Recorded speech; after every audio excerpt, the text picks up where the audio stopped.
তোমায় হাজার ফুলের মালা মোহব্বত ইয়া রাসূলুল্লাহ ইয়া হাবিবাল্লাহ জোরে জোরে ইয়া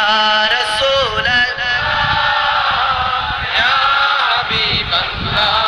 লাল ফুলকে প্রশ্ন করি রংটি কোথায় পেলে লাল ফুলকে প্রশ্ন করি রংটি কোথায় পেলে ওহুদ ময়দানে নবীর রক্তের কথা বলে তাই সেই রক্তের লালে তাই লাল ফুলকে বাগান থেকে তুলে গাঁথলাম মালা